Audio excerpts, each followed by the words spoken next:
Alright, it looks a lot better than it did, right?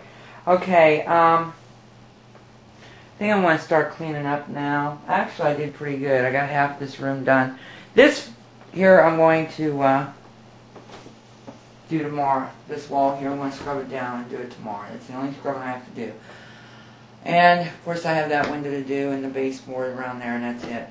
I do want to paint them shelves and get them white. I love white because white looks clean. So, I'm going to get stuff cleaned up here a little bit so Gretchen can have her bed. Alright. I gotta wait for that to dry so I can put that blind back up. Then I think what I'll do is I'll go downstairs and get a hammer and I can put my curtains up in this window once it's dry. There's my girl. There's the baby.